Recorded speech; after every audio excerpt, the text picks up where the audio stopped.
Hello everyone, this is Mr. Wolf, and we are continuing to read Fred Korematsu Speaks Up. It is written by Laura Atkins and Stan Yogi, illustrated by Yutaka Houlette, and published by Hayday Books. In the description below, there is a link to where you can purchase your own copy of Fred Korematsu Speaks Up. And we are on to Chapter 7, Living in a Horse Stall.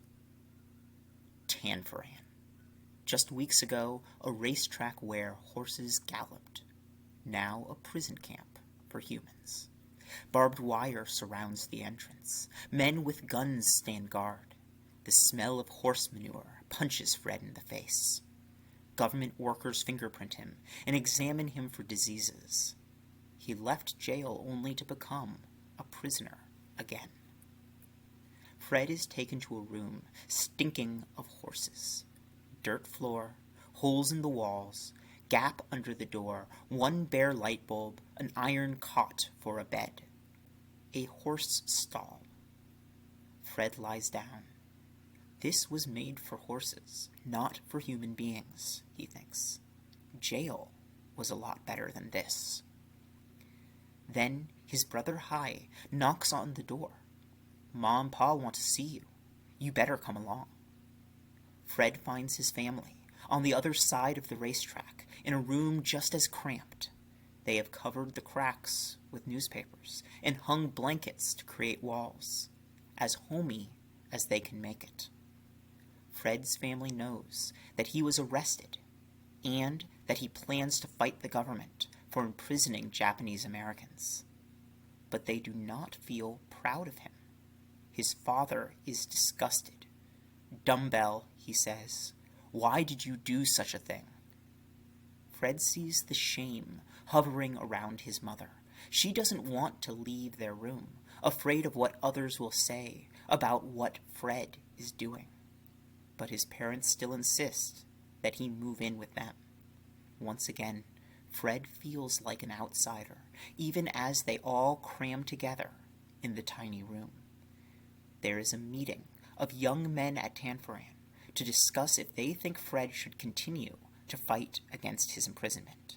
Several gather, talking among themselves. When Fred walks up, they turn their backs. He gets the message. Do what you want, but we will not support you. They are afraid. His fight will make things even harder for Japanese Americans. But Fred knows he is speaking up for what is right.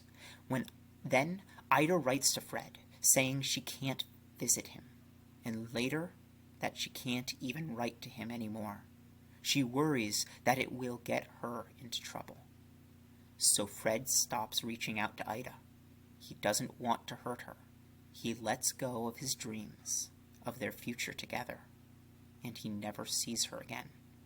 Fred is surrounded by so many people, yet he is all alone.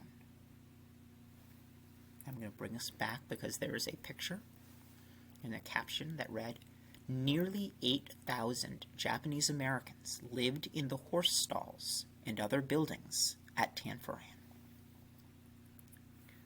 Life in a prison camp. The government sent Fred's family and all the other Japanese Americans in and around San Francisco to live on the grounds of a horse racing track called Tanforan, just south of San Francisco. There were 13 of these sites up and down the West Coast. Armed soldiers guarded the camp to prevent Japanese Americans from leaving. At night, they scanned the camp with bright searchlights to make sure no one tried to escape. We have two photographs. Japanese Americans arriving at Tanforan had to wait for government officials to search their belongings, take their fingerprints, examine them for diseases, and assign them rooms. This photograph shows the stands of the racetrack where visitors once cheered for their favorite horse. After finding out where in Tanforan they would live, Japanese Americans often had to stuff straw into large cloth bags to make their mattresses. And I'm going to jump to the vocabulary word, convicted. To be found guilty of a crime. When Fred arrived at Tanforan, many Japanese Americans didn't support him.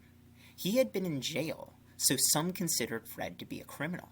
Others believed that Japanese Americans should prove their loyalty to the United States by obeying the government's orders.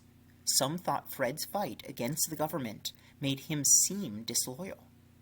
He could make all Japanese Americans look disloyal too. At Tanforan, Fred also got bad news about his case. A judge had decided he was guilty of disobeying the orders to go to the prison camp. Now he had been officially convicted of a crime. But Fred and Ernest appealed that judge's decision. This meant that a more powerful court would review Fred's case. And we have a question that you can answer in the comments below. Have you ever disagreed with your family or friends about something important to you? And we have 3 more primary sources. We have 2 photographs and a illustration. So Japanese Americans lived in small, cramped rooms at Tanforan. This elderly man shared 2 small rooms with his 2 sons, his daughter, and his daughter's husband. People had to wait in long lines to eat in large mess halls. And then we have our painting, or our picture.